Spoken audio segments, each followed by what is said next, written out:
Evangelio a Lucas, en el capítulo 13. Evangelio a Lucas, capítulo 13.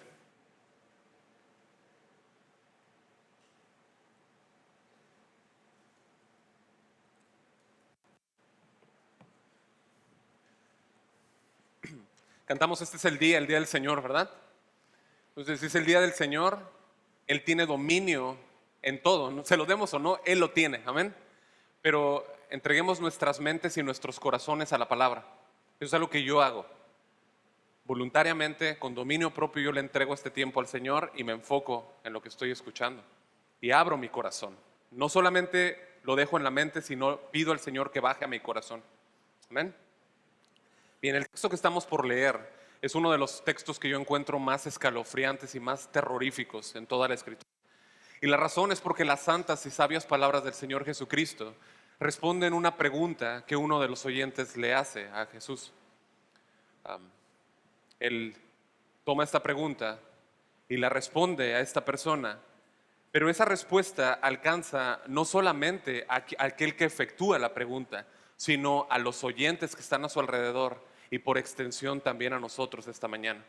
De manera que la respuesta que Jesús da, esa respuesta se torna ahora en una pregunta, pero esta vez dirigida a todos nosotros. Y la pregunta es esta: ¿estás entre los que son salvos? ¿Estás entre los que se salvan? Vamos a leer el capítulo 13, versículo 22 al 30. Dice la palabra del Señor: pasaba Jesús por ciudades y aldeas, enseñando y encaminándose a Jerusalén. Y alguien le dijo: Señor, ¿son pocos los que se salvan? Y él les dijo: esforzaos a entrar por la puerta angosta, porque os digo que muchos procurarán entrar y no podrán. Después que el padre de familia se haya levantado y cerrado la puerta, y estando fuera, empieces a llamar a la puerta diciendo: Señor, Señor, ábrenos. Él respondiendo te dirá: no sé de dónde sois. Entonces comenzaréis a decir: delante de ti hemos comido y bebido y en nuestras plazas enseñaste. Pero os dirá: os digo que no sé de dónde sois. Apartaos de mí, vosotros hacedores de maldad. Allí será el llanto y el crujir de dientes, cuando veáis a Abraham y a Isaac y a Jacob y a todos los profetas en el reino de Dios, y ustedes estén excluidos, porque vendrá el del oriente y del occidente, del norte y del sur, y se sentarán a la mesa en el reino de Dios. Y he aquí, hay postreros que serán primeros y primeros que serán postreros. Inclinemos nuestro rostro en adoración y en oración al Señor. Bendito Dios, adoramos, Señor, y bendecimos tu palabra. Solemnemente, Señor, queremos rendirnos, Señor, en adoración a la Escritura, en obediencia a ella. Pedir que tú hables, Señor, a cada individuo en esta mañana, Señor. Que desde la pared que está atrás de mí, Señor, hasta la lámina, Señor, enfrente, tú cautives, Señor, cada corazón, Señor. Que tú obres, Señor, y llames, Señor, a la conciencia de cada persona aquí. Señor, que tu palabra truene, Señor, desde los cielos, Señor. Y que el predicador, Señor, sea solamente una bocina, Señor, de lo que tú tienes que hablar. Habla, Señor, tu palabra. Te lo pedimos, Señor. Glorifica a Cristo, en el nombre de Jesús, Señor. Amén y amén. Bien, nosotros vivimos en una cultura que se llama a sí misma de mente abierta.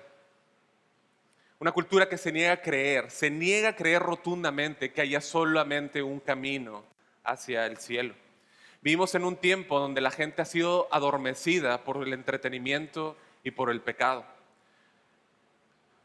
El entretenimiento y el pecado no dejan a la gente pensar que un día estará delante del juicio de Dios. La gente cree y afirma que es buena. Por lo tanto, no concibe que exista otro lugar. No cree, no puede entender que exista otro destino para ellos que no sea el cielo. Es decir, ellos viven creyendo que cuando mueran irán al cielo y entran con ese pensamiento al ataúd. Durante toda su vida cultivan el pensamiento que Dios es tan bueno, Dios es tan misericordioso, que Él va a salvar a toda la humanidad. Pero un día dejan de respirar en este mundo para abrir sus ojos en el infierno. Hay preguntas que son importantes en nuestra vida. Una pregunta de ellas es, ¿cuánta gente se va a salvar? ¿Dios va a salvar a muchos o a pocos? ¿Van a ser multitudes las que serán salvadas del infierno? ¿O solo un pequeño grupo, un pequeño remanente?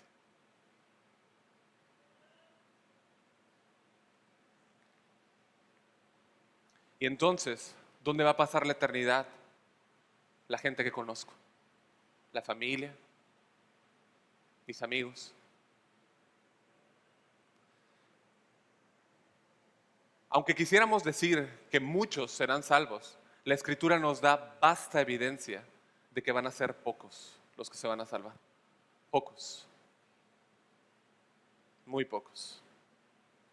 Romanos expone la universalidad del pecado. Pablo habla acerca de la universalidad del pecado, es decir, que todos los hombres hemos pecado.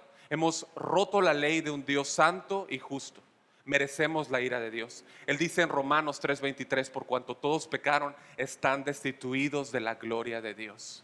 ¿Conoces ese texto?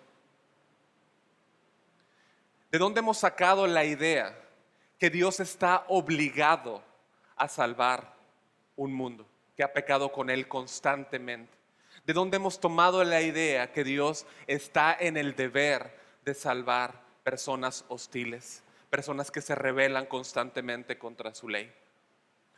Hoy en día se extiende una predicación de un evangelio tan barato, en el que se promete a la gente que solamente con repetir una oración entrarán en el cielo, que solamente con seguir cierto activismo o ciertos procesos evangélicos o evangelísticos ya serán salvos.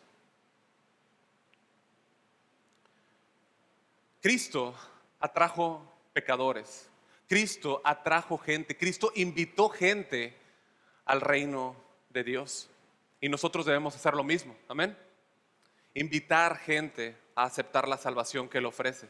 El asunto es que no debe ser una invitación a que la gente tome el evangelio de una forma ligera. Esa no fue la manera en la que Cristo ofreció salvación, como lo puedes ver en el texto. Él dijo que quienes entran en el cielo lo van a hacer con mucha dificultad. Este, mis amados, es un pasaje asombroso. Es un pasaje asombroso. Nos muestra que Cristo quiere que los pecadores vengan en arrepentimiento y fe a Él. Pero lo que nos enseña de manera muy clara es la manera en cómo Jesús dice que se obtiene. Por favor, mira ahí mismo el capítulo 9, versículo 51. Jesús se dirige hacia Jerusalén ya en un viaje que comienza desde aquí. Dice la escritura, Lucas, cuando se cumplió el tiempo en que él había de ser recibido arriba, afirmó su rostro, como dice el profeta Isaías, su rostro como pedernal, afirmó su rostro para ir a Jerusalén. Bueno, de este momento hasta el capítulo 19, Cristo ya se ha propuesto con firmeza dirigirse a Jerusalén, donde los profetas mueren, como dice más adelante en el texto, en Lucas 13. Jesús va a ir hacia la cruz, el camino ya ha comenzado y va a durar durante algunos meses. ¿Sí?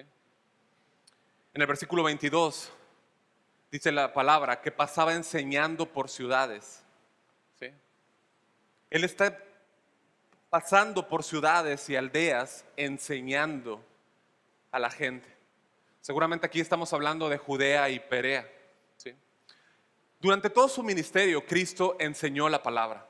Él aprovechó cada oportunidad para enseñar, para instruir a la gente. Los milagros y las señales que Él perfeccionó, que él hizo, ¿sí?, lo que hacían era respaldar la enseñanza que Él estaba dando, ¿sí? Esas señales, esos milagros afirmaban la deidad de Cristo como el unigénito de Dios, pero respaldaban esa enseñanza, ¿sí? Él enseñaba cómo se vive y cómo se adora y cómo se ama a Dios como un verdadero adorador en el reino de Dios. Jesús tenía toda la paciencia y todo el tiempo para enseñar a la gente. Cristo no desaprovechó ninguna oportunidad que tuvo enfrente para instruir a la gente acerca de verdades elementales, del reino, ¿sí? Y durante esas preguntas, durante esas enseñanzas que él tenía, eventualmente u ocasionalmente encontraba gente que le hacía preguntas, ¿sí?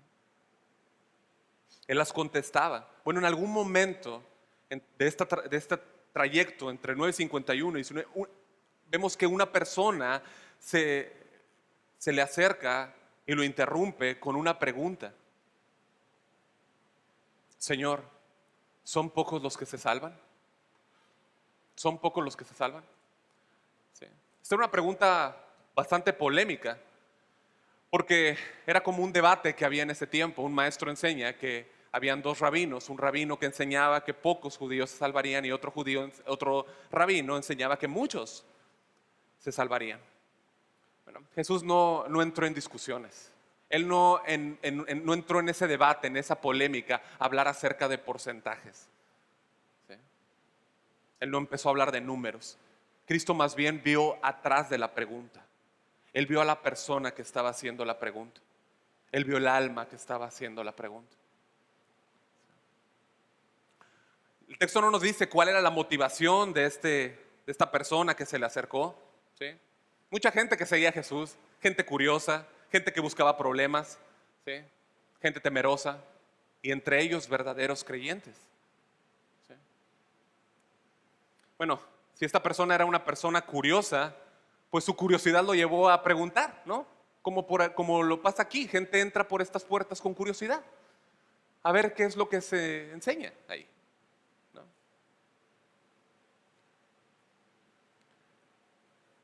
Entre la gente que seguía a Cristo habían enemigos de Él, ¿sí?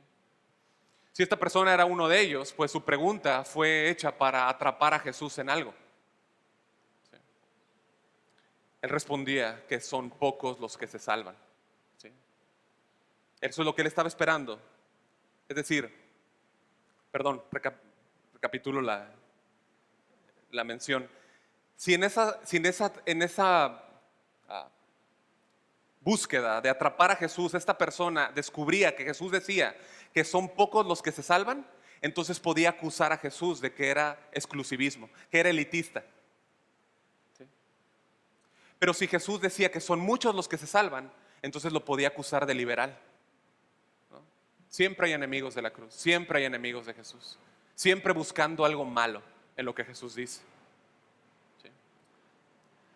Ahora, puede ser que la inquietud de la pregunta de esta persona fuera real, que este hombre fuera un verdadero seguidor de Cristo. Y la naturaleza de la pregunta era importantísima por la trascendencia de la respuesta que iba a recibir. Jesús utilizó esta pregunta para hablar a las conciencias de los oyentes, pero fíjate que no respondió directamente a la pregunta basado en que si pocos o muchos se van a salvar, sino más bien en que esa persona debía preguntarse a él mismo si él era salvo. Si él era salvo. Y yo te pregunto nuevamente, ¿tú estás entre los que se salvan? Muchos aquí llegaron a este lugar después de haber escuchado un evangelio barato. Un evangelio que te promete que serás salvado de la pobreza. Un evangelio que te promete que vas a ser salvado de tus dificultades, que vas a ser salvado de los momentos difíciles, de aquella falta de alegría, de aquella culpa que te estaba llevando. ¿Sí? Pero esa no es la salvación que Cristo ofrece. La salvación que Él ofrece es salvación de la ira y el juicio venidero. ¿Sí? La salvación que Cristo ofrece es salvarte de Él mismo. ¿Sí? Que a través de la muerte de Cristo tú recibas perdón y esperanza. ¿Sí? Seguridad en Él. El apóstol Pablo dijo en Romanos capítulo 5, versículo 9, pues mucho más estando ya justificados en su sangre, por Él seremos salvos de la ira. Y parecería ser que quien preguntó esto tenía un entendimiento acerca del juicio venidero y del infierno. ¿Sí? Bueno, Cristo no contestó esta pregunta en base a cuántos se van a salvar, sino que cada persona debe saber, estar consciente si es salva o no. Mira cómo respondió el Señor Jesús en el versículo 24. Esforzaos a entrar por la puerta angosta. Esforzaos a entrar por la puerta angosta. ¿No? Esforzarse es la palabra griega de la cual se deriva nuestra palabra en el castellano, agonizar. ¿Sí? De ahí proviene. ¿Sí? Se traduce también como pelear. Pablo le dice a Timoteo, ya cuando él está a punto de morir, su primera carta, capítulo 6, versículo 12, le dice, pelea la buena batalla de la fe. ¿Sí? En su segunda carta, capítulo 4, versículo 17, dice el apóstol, he peleado la buena batalla, he acabado la carrera, he guardado la fe. ¿Sí? Además de pelear o esforzarse, esta palabra también se traduce como una competencia atlética. ¿Sí? En 1 Corintios 9:25, la nueva versión, la Biblia de las Américas, perdón, dice, y todo el que compite en los juegos se abstiene de todo. Ellos lo hacen para recibir una corona corruptible, pero nosotros una incorruptible. ¿Sí? Esto habla de que un jugador, un atleta, lo que hace es que se abstiene de todo con tal de ganar la victoria, ¿correcto? Bueno, lo que está hablando es de que nosotros también debemos ejercitar dominio propio para la victoria. Esa victoria que se tiene adelante, pero requiere ¿qué cosa? Agonía. Agonía. De modo que esforzarse significa abnegación. Esforzarse significa renuncia. Jesús dijo en el Evangelio de Lucas, aquí mismo, en el capítulo 9, versículo 23, y decía a todos, ¿a quiénes? A todos. Si alguno, decía a todos, pero les dijo, si alguno quiere venir en pos de mí, niéguese a sí mismo, tome su cruz cada día y sígame. Porque todo el que quiera salvar su vida, la perderá. Y todo el que pierda su vida por causa de mí, éste la salvará. Date cuenta cómo el mensaje de Jesús choca de frente con el mensaje que se da hoy, ¿no? Acerca de que Dios ama a los pecadores y envió a Cristo para cumplirles todos sus sueños. ¿Lo han escuchado? ¿Sí? Quizás hasta en alguna repisa hay algún disco, ¿no? De algún cantante, ¿no? Que Dios vino aquí a cumplirme mis sueños, ¿no? Y de paso usa la luna, ¿no? Ahí, ¿no? Que Dios vino para que yo me autorrealice. Cristo vino para que yo viva feliz. ¿Sí? Cristo vino para que yo cumpla mis metas y mis objetivos carnales. ¿No? Jesús no dijo que vivieras para ti, te dijo que tomaras la cruz. Y el que va a la cruz tiene algo seguro, la muerte. ¿Sí? ¿Qué te enseñan? Un evangelio que te dice, no te preocupes, con que asistas a la iglesia los domingos, con eso está bien. Con eso, ya con eso estás bien, ya con eso basta. Bueno, la invitación de Jesús a la salvación no es a que la gente tenga un interés ocasional, un interés en Jesús de vez en cuando. La invitación de Jesús es entrar por la puerta angosta.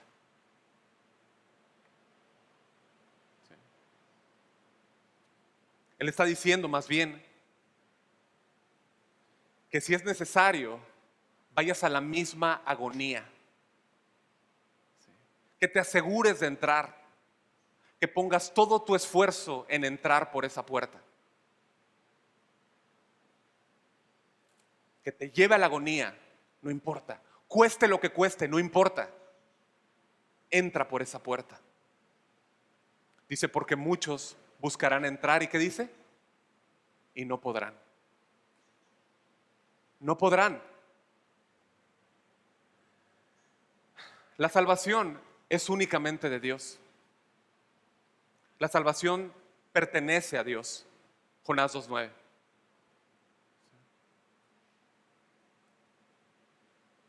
Él da la salvación solo por gracia. Y la hacemos nuestra por creer en Jesucristo. Amén. Accedemos a ella por medio de la fe. La fe, la gracia, la salvación son solo de Dios. ¿Sí? Y Él regala la gracia y la salvación y la fe. Pertenece a Dios. El apóstol Pablo habla de esto. ¿Sí? Él regala gracia y da salvación no por méritos humanos. Mira cómo lo dice él. Efesios 2:8. Dice, porque por gracia sois salvos por medio de la fe. ¿Eres salvo por la gracia o por la fe? Por gracia. La salvación es por gracia. Y accedemos a ella por medio de la fe. ¿Y esto qué cosa? La gracia y la fe, la salvación dice, no de vosotros. Pues es que, don de Dios, es regalo de Dios. Dice, no por obras para que nadie se gloríe. No por obras para que nadie se gloríe. Tito, en el capítulo 3, versículo 5, dice, nos salvó, no por obras de justicia que nosotros hubiéramos hecho, sino por su misericordia, por el lavamiento de la regeneración y por la renovación en el Espíritu Santo. De modo que la salvación es solo dada por Dios. Solo Él puede dar vida a una persona que está muerta en delitos y pecados.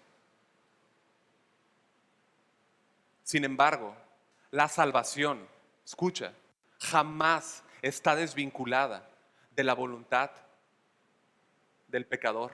El pecador debe creer y arrepentirse. ¿Estamos de acuerdo? El apóstol Pablo en Hechos 17:30 dijo, Dios manda a todo hombre en todo lugar que se arrepienta. Dios manda a todo hombre en todo lugar que se arrepienta. Acuérdate que arrepentimiento y fe son dos caras de una misma moneda. ¿Sí?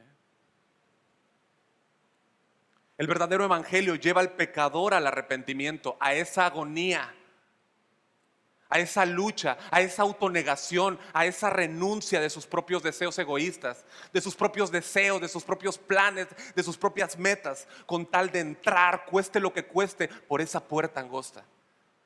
Por esa puerta angosta. Porque la oportunidad de recibirla jamás, dice la Escritura, que es indefinida. La puerta está abierta por poco tiempo, porque muchos procurarán entrar y no podrán. Y yo te pregunto nuevamente, ¿tú estás entre los que se salvan? Hay un pasaje que nosotros encontramos paralelo, está en el capítulo 7 de Mateo. Te pido que por favor me acompañes. Evangelio de Mateo, capítulo 7.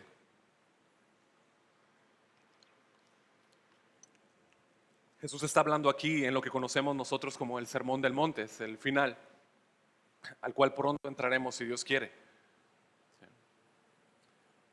En el versículo 13 dice, entrad por la puerta estrecha, porque ancha es la puerta y espacioso el camino que lleva a la perdición, y muchos son los que entran por ella.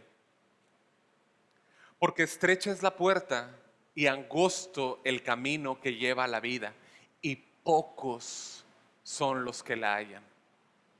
Pocos son los que la hallan. Si tú te das cuenta, hay dos cosas que Cristo contrasta aquí: el tamaño de la puerta con la cantidad de personas que entran. Hay una puerta que es amplia, espaciosa, y hay una puerta que es angosta, una puerta que es estrecha. Sí. Y Cristo dice: entrad por la puerta estrecha, porque ancha es la puerta y espacioso el camino que conduce hacia la perdición. Sí. Cristo está diciendo que es amplio el camino que lleva a la destrucción, y dice que son muchos los que entran por él, porque estrecha es la puerta y difícil el camino. La Nueva Traducción Viviente dice que el camino es difícil, angosto, angustioso, el camino que lleva a la vida, y pocos son los que la encuentran. Nosotros vivimos actualmente en una cultura que se autonombra a sí misma como una cultura de mente abierta. Tiene la mente tan abierta que se le sale el cerebro. ¿Sí? Sí. Hace pocos días vi una noticia de así como hay personas trans, ¿sí? Hay personas que se llaman transcapacidad, ¿se llama? O discapacidad. Donde ella se vierte un químico en los ojos porque ella se autopercibía como una persona ciega.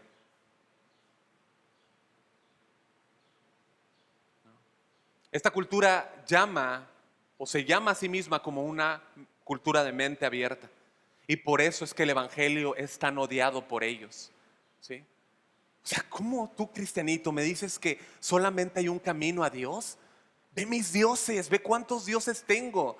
Tengo el Dios del entretenimiento, el Dios del dinero, el Dios de la fama. Y tú me dices que solamente hay un camino al cielo. Estás bien tapado, estás bien cerrado, estás bien estrecho. ¿Sí? ¿Solamente me das una opción? ¿Solamente un solo Salvador? ¡Qué cuadrado! ¿Sí? Tú le dices a la gente que Jesús es la verdad y te dicen: bueno, esa es tu verdad, ¿no? Pero hay muchas verdades. Nuestra sociedad, ¿sí?, está plagada de un relativismo impresionante. ¿Sí? Lo peor de todo es que ese tipo de pensamiento se ha infiltrado en la iglesia. ¿Sí? Ahora te encuentras con muchos cristianos que apoyan la forma de pensamiento del mundo. Solamente basta hablar con unos minutos para darse cuenta de eso. Sí. Porque ahora deciden que quieren ser cristianos de mente amplia. Sí. Bueno, si esa es tu forma de pensar, tú has amado más el mundo. Y como vimos con el apóstol Juan hace unas semanas, si alguno ama al mundo, el amor del Padre no está en él. Pero si tú eres un verdadero creyente, un verdadero redimido, para ti solamente hay un camino y un Cristo. Amén. Para ti, tú sabes que solamente hay un Salvador. Hechos 4:12, tú eres de ellos que dice: y en ningún otro hay salvación, porque no hay otro nombre bajo el cielo dado a los hombres en que podamos ser salvos. Para ti Cristo es el único camino al Padre. No hay muchos caminos, para ti solamente hay uno. ¿Sí? Todos los demás son maleantes para ti, ladrones y salteadores. ¿Se acuerdan cómo dice Juan 10? ¿Sí? Esos maleantes están a la puerta de cada una de esas, a la entrada, perdón, de cada una de esas puertas amplias. Hay muchas puertas amplias, ¿sí?, por las que puedes entrar. Hay muchas. Hay muchas.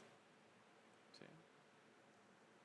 Maleantes que llaman tu atención, que te tratan de atraer hacia ellos, te hacen halagos, te hacen señales, te prometen que todo va a estar bien. Te invitan y te dicen: pasa, pasa, aquí tengo todo lo que estás buscando. Esta puerta es muy amplia para que entremos tú y yo, sumamente amplia. ¿No ves el tamaño de esta puerta? Sí. Tienen el tamaño para que entren todos tus sueños. Tienen el suficiente tamaño para que todos tus anhelos quepan aquí. Tus metas personales y también tu orgullo. Y mi idolatría también cabe, claro, claro. ¿Cuál es la orden de Jesús? Esfuérzate en entrar por la puerta estrecha. Esfuérzate a entrar porque esa puerta lleva a un camino, al camino angosto, y pocos lo hallan. Hallan pocos esa puerta. Jesús es la puerta. Él en Juan 10, 7 dijo: de cierto os digo, yo soy la puerta de las ovejas. ¿Conoces ese texto? Versículo 9: yo soy la puerta, el que por mí entrare será salvo, y entrará y saldrá y hallará pastos. Sí. La orden de entrar por esa puerta apunta a la magnitud de la agonía, de la lucha que se requiere para entrar. ¿Sí? Escucha, no solo de las voces que te quieren atraer para entrar en esa puerta, ¿sí? Pero la agonía de lo que demanda la misma puerta en sí, porque la puerta es estrecha, no cabe en los ídolos, no cabe en el orgullo, no cabe las metas personales, pero es lo suficientemente amplia para darte salvación. Es lo suficientemente amplia para salvar al más vil pecador que pone su confianza en Cristo. La realidad es que la puerta al reino de Dios es angosta y pocos la hallan. Y si esto no es suficientemente aterrador, lo que sigue es aún peor, porque dice que la puerta no va a estar ahí para siempre.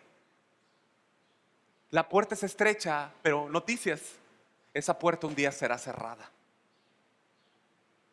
Versículo 25. Después que el padre de familia se haya levantado y cerrado, y la puerta se haya levantado y cerrando la puerta, y estando fuera, dice, empecéis a llamar a la puerta diciendo: Señor, Señor, ábrenos. Él respondiendo te dirá: no sé de dónde eres.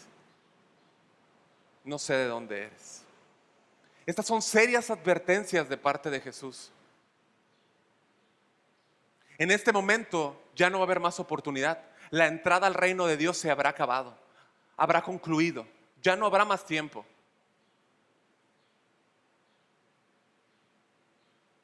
Hay personas que están aquí escuchando los sermones domingo tras domingo, semana tras semana, y en vez de venir a Cristo, posponen su rendición a Él.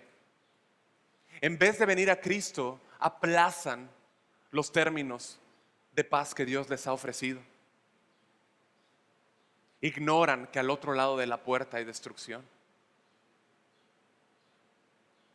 Piensas que tú puedes entrar por la puerta cuando tú quieras.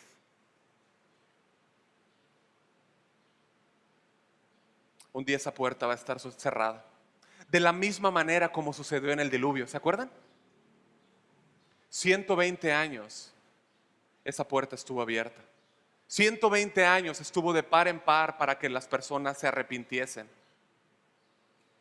para que las personas entraran. Pero Dios dijo que no iba a extender su paciencia para siempre. Él dijo: no contenderá mi espíritu con el hombre para siempre. Pregunta: ¿son pocos los que se salvan?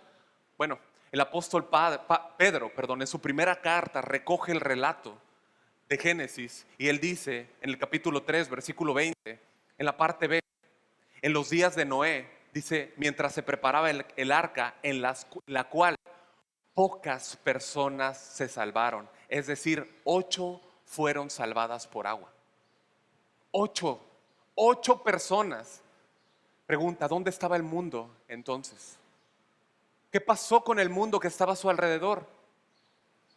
¿Qué pasó con ellos? Bueno, en los días de Noé, todos estaban haciendo lo que estaban haciendo, sus quehaceres, sus obligaciones, disfrutando el aire acondicionado, disfrutando. viendo las nubes, haciendo sus cosas. Dijeron, bueno, ahí está el arca, ahí está el arca. Y por lo que se ve, todavía va a estar ahí un rato. ¿O a ti te parece que está lloviendo? No, ahí va a estar un rato. Podemos esperar, no pasa nada, no pasa nada. Pero en el tiempo determinado, cuando Dios dijo basta, Génesis 7:12 dice que Jehová cerró la puerta. Jehová cerró la puerta. En un momento se cerró la puerta. ¿Son pocos los que se salvan? Pedro dice que fueron 8 personas. Noé y su familia. Nada más. Nada más. La Biblia siempre nos habla de una pequeña minoría que atiende al llamado del Evangelio. Una pequeña cantidad. Una pequeña cantidad que responde al Evangelio mientras más posponen su rendimiento a Jesús. El Evangelio de Lucas, ahí mismo, en el capítulo 12, versículo 20, el Señor habla una parábola acerca de un hombre que vivía para sí mismo sin considerar cuál iba a ser su último día. Este hombre solamente acumulaba riquezas y vivía para sí mismo, hasta que un día Dios le dijo, necio, esta noche vienen por ti, vienen a pedirte tu alma, y lo que has provisto, ¿de quién será? En otra ocasión, en Mateo 25, Jesús habló acerca de otra parábola, la que es conocida como la parábola de las 10 vírgenes. ¿Sí? Y esto ilustra perfectamente nuestro tema. ¿Sí? Aquellos que dejan pasar la oportunidad de ser salvos. 5 de esas vírgenes eran prudentes y 5 no. 5 tenían ¿qué? Aceite. El aceite es el Espíritu Santo, hermano.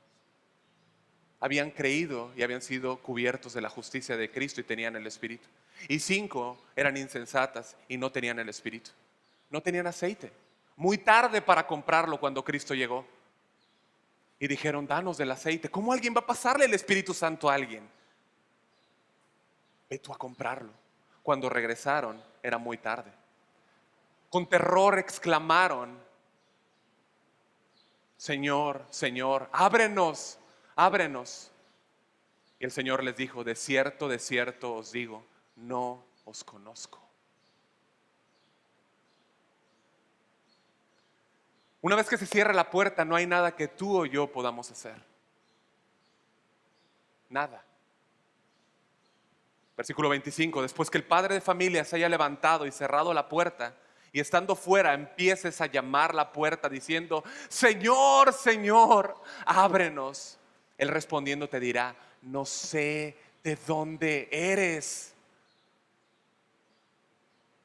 ¿No hace esto un eco con Mateo 7? Versículo 22, en las últimas palabras del Sermón del Monte. 7:22, muchos me dirán en aquel día, Señor, Señor, ¿no profetizamos en tu nombre? Y en tu nombre echamos fuera demonios, y en tu nombre hicimos muchos milagros. Y entonces les declararé, nunca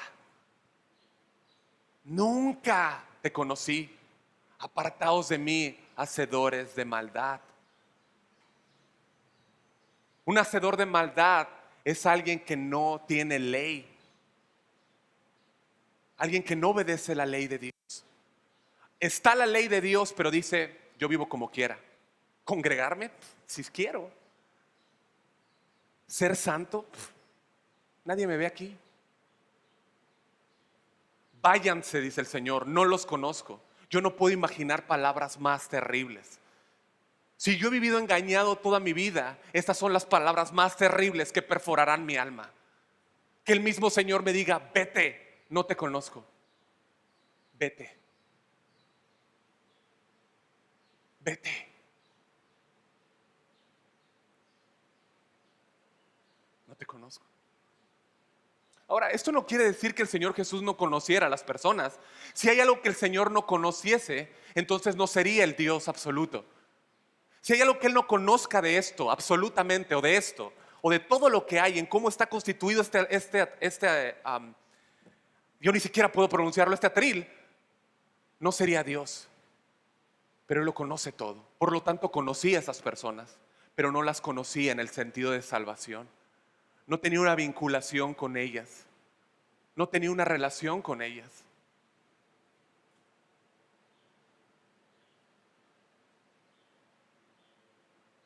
Personas son aquellos que tienen una fachada religiosa. Esas personas son las que van a la congre, son las que levantan sus manos y un verdadero adorador. Pero vive como el demonio toda la semana, odiando, hablando, viendo lo que no debe, aborreciendo, rechazando el mensaje. Parecen cristianos, hacen muchas cosas, pero no tienen una relación con Cristo. No están unidos a Él. Escucha, cuando Cristo salva a una persona, su vida queda unida a Cristo. Cuando Cristo salva a una persona, esa persona queda unida por siempre a Cristo. Pablo lo expresó así: el que se une al Señor, un espíritu es con Él. No se puede separar. Un espíritu es con Él. Pablo en la carta a los Gálatas que estamos estudiando, en el capítulo 2, versículo 20, dice: con Cristo estoy juntamente crucificado y ya no vivo yo, mas vive Cristo en mí. Para el apóstol Pablo esta era una realidad. Constantemente durante todo el Evangelio, en sus 13 cartas, él menciona acerca de estar en Cristo, en Cristo, en Cristo, en Cristo. Sí. El cristiano está en Cristo y nosotros estamos en Cristo y Él está en nosotros. Él está en nosotros. Por lo tanto, al estar en nosotros nos conoce personal e íntimamente. ¿Qué pasaba aquí? Estas personas estaban fingiendo que tenían un conocimiento personal, una relación con Cristo. ¿Sí? Fingían solamente. Cuando en la escritura tú ves que se menciona 2 veces el nombre, una persona habla de una relación íntima, habla de que hay un conocimiento personal. Esto se aplica en personas o se aplica en lugares. De hecho, si ves el versículo 34, Cristo, ve de tu Biblia, versículo 34, Cristo, Él manifiesta un verdadero e íntimo cariño a Jerusalén. Y le dice: Jerusalén, Jerusalén. Es decir, Él la conocía. ¿Sí? Él tenía un cariño por ellos. Pero estas personas no. ¿Sí? Estas personas están fingiendo que tienen un afecto a Cristo. Fingen. Le dicen: Señor, Señor. ¿Y cuál es su sorpresa al darse cuenta que el Señor Jesús no los conoce? Versículo 26. Entonces comenzarán a decir: comimos y bebimos en tu presencia y enseñaste nuestras calles. En el Medio Oriente, beber o comer significa relación. Beber o comer significa que hay una comunión íntima. ¿Sí? Bueno, ellos comenzaron a decir: pero Señor, Señor, si comimos y bebimos juntos, ¿no te acuerdas? Tú predicaste ahí, entraste por mis calles y hablaste. Yo de hecho vi cómo sanaste enfermos, sanaste un paralítico, yo lo vi. Oh, Jesús, tú debes recordar eso. Yo estaba enfrente. Versículo 27, pero os digo que no sé de dónde sois. Apartaos de mí, vosotros hacedores de maldad. Ese es el peligro de confiar en una falsa religión. El grave peligro de confiar, de poner la confianza en una falsa profesión de fe. Estar bajo el sello o el escudo de casa de oración no te hace íntimo de Jesús. Ser el pastor no me hace hijo de Dios.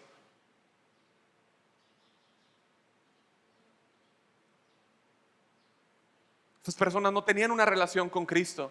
no habían creído en Cristo, no se habían arrepentido. Por lo tanto, ¿qué es lo que tenían? Un perfecto disfraz de moralidad, un excelente disfraz de religiosismo, pero por dentro seguían siendo hacedores de maldad. Tito 1:16 dice, dicen conocer a Dios, pero con los hechos lo niegan, siendo abominables, reprobados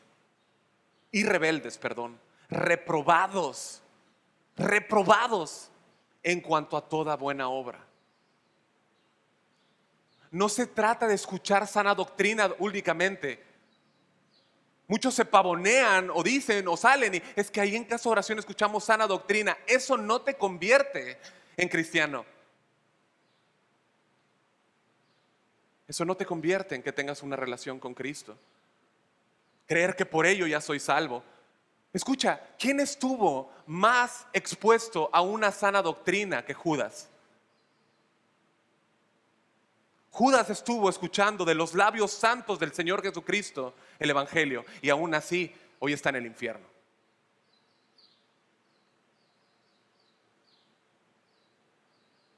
Warren Wiersbe escribió lo siguiente: es posible que la mente de las personas pueda ser instruida por la palabra de Dios, que los corazones sean conmovidos por la obra poderosa de Jesús, pero si la voluntad se mantiene obstinada y sin querer someterse al Señor, el individuo está destinado a la más profunda prisión de obscuridad. Versículo 28. Allí será el llanto y el crujir de dientes, cuando veáis a Abraham y a Isaac, a Jacob y a todos los profetas en el reino de Dios, y tú estés excluido.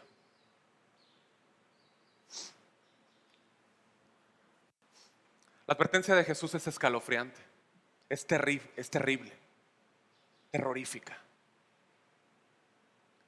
Todos aquellos que rechazan la oferta de gracia, solo le queda ver la horrenda expectación de juicio, como nos dice Hebreos. Solamente les queda pasar la eternidad en el infierno, a través de un lloro incesante y un perpetuo crujir de dientes.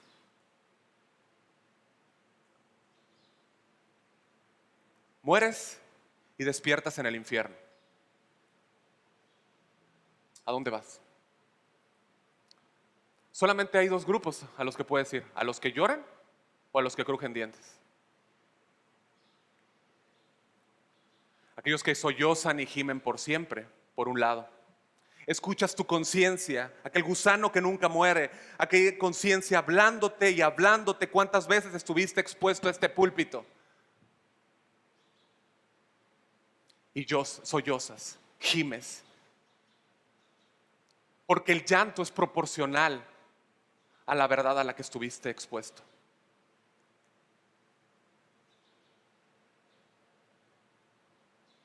Y lo rechazaste, viviendo como querías. Viviendo como querías. Y si no vas para ese lado, irás hacia el otro lado.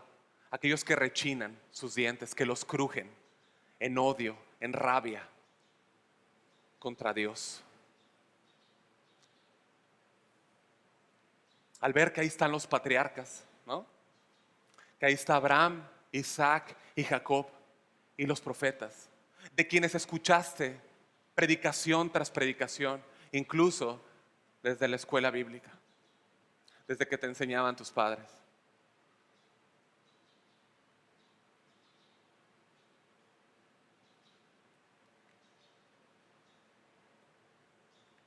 Están todos ellos, están entrando en el reino de Dios, y tú volteas y ves gente que conoces entrando en el reino de Dios, pero tú no estás ahí, tú estás excluido. Y entonces en odio y en ira dices: Dios, no eres justo. Yo debería estar allá. ¿Cuántos años asistí a casa de oración? ¿Cuántos años estuve ahí? Yo debería estar ahí. En realidad lo que estarás mostrando es que Dios es justo al haberte puesto ahí, porque estabas confiando en tus obras, en lo que hiciste. en tus méritos. Nunca confiaste en Cristo. Y allí crujirás tus dientes. Cuenta que en una ocasión una mujer se quejó contra un evangelista y dijo, esto no puede aplicar. El llanto y el crujir de dientes en el infierno no puede haber, no va a haber dientes. Y solemnemente el predicador respondió, se les proveerán dientes.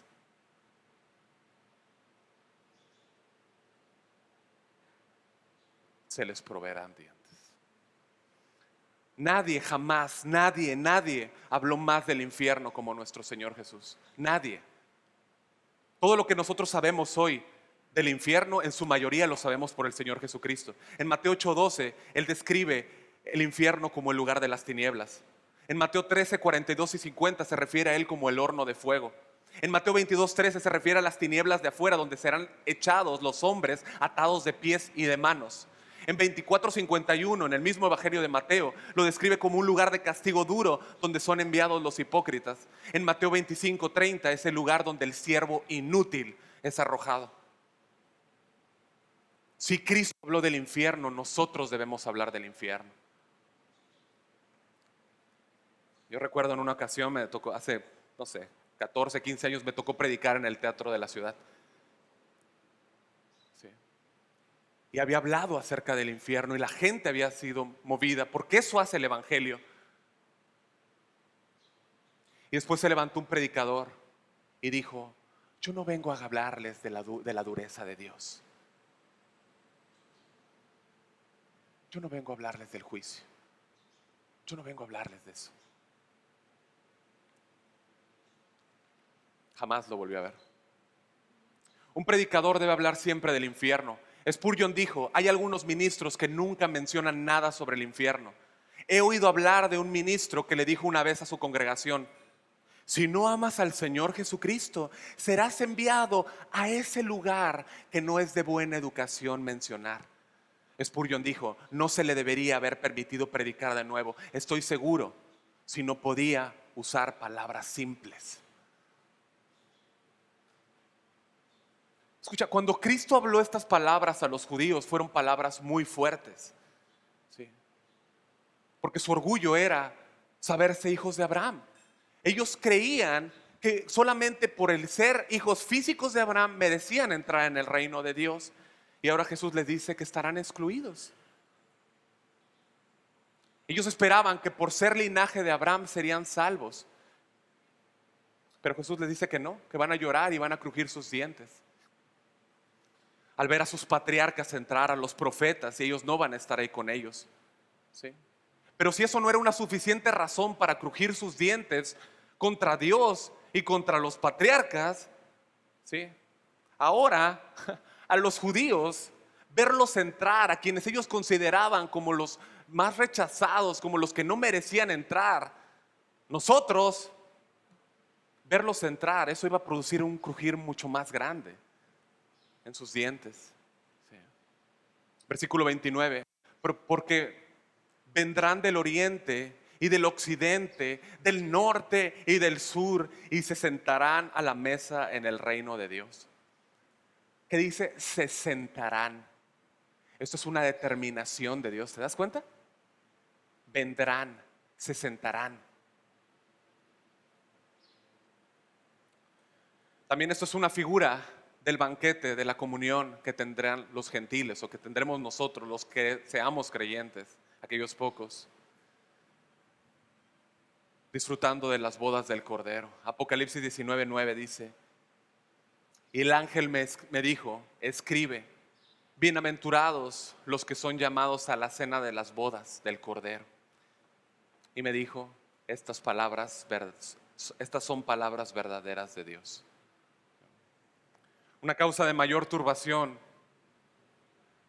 para los judíos perdidos, rechazados, es que ahora no habría ninguna diferencia entre judíos y gentiles.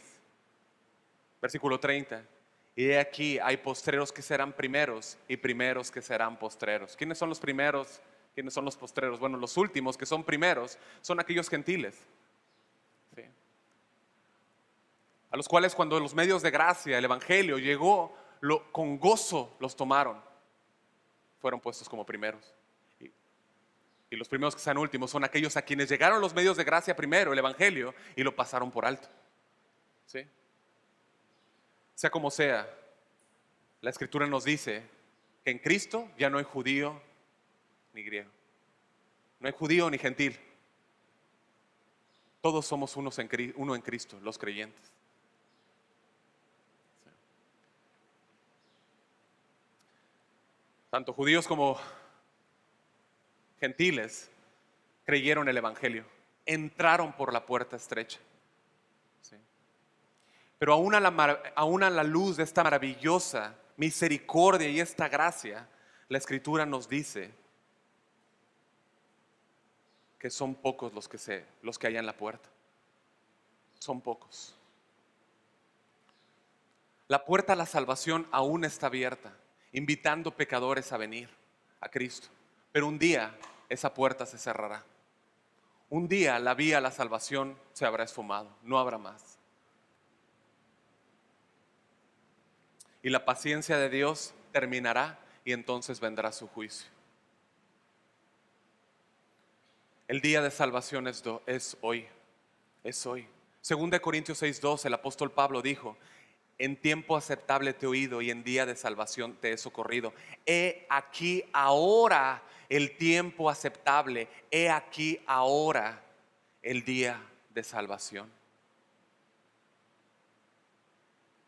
El tiempo de salvación, el día de salvación es hoy. Niégate a ti mismo. Es tiempo de agonía. Es tiempo de echar mano a los medios de gracia que Dios ha dado. Aférrate a Cristo con todo lo que tienes como tu único y suficiente Salvador. Los que se salvan, los que hay en la puerta, son pocos. Son pocos. Son tan pocos que el Señor tiernamente les llamó en Lucas 12:32: no temáis, manada pequeña. No temáis, manada pequeña, porque a vuestro Padre le ha placido daros el reino. La pregunta entonces que nosotros nos tenemos que hacer, y a la que nos lleva el texto, no es si son pocos los que se salvan. La pregunta correcta es si has sido lavado por la sangre de Jesucristo. La pregunta correcta es si estarás en las bodas del Cordero. La pregunta correcta es si tú estás entre los pocos que se salvan. Amén. Vamos a orar.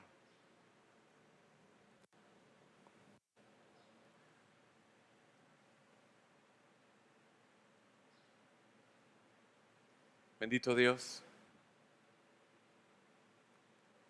y Padre Celestial, Padre de nuestro Señor Jesucristo.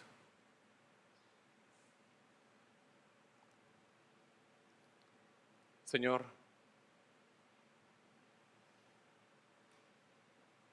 haz una obra, por favor, en este lugar, Señor. Haz una obra en los corazones. Afirma los corazones, Señor. Revela el corazón, Señor, de aquel que tiene una fachada y aquel que tiene un religiosismo. Y si ese es nuestro caso, Señor, sálvanos, por favor.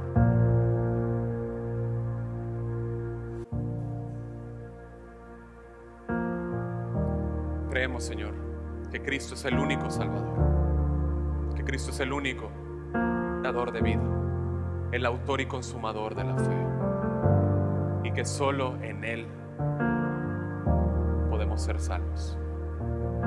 Así como pocos se salvaron por estar en el arca, pocos serán salvos por estar en Cristo. No por ninguna obra ni ningún mérito. Pero Señor, ayúdanos a valorar la gracia, a amar, Señor, el regalo de salvación y a aferrarnos a Cristo con todo lo que somos. Te damos gracias, Señor, y que tu bendita palabra sea honrada en nuestras vidas, en nuestros corazones y en tu iglesia. En el nombre de Jesús, Señor. Y su iglesia dice: amén. Amén. Estamos despedidos, que Dios les bendiga. Que tengan una buena semana, que puedan tener un tiempo.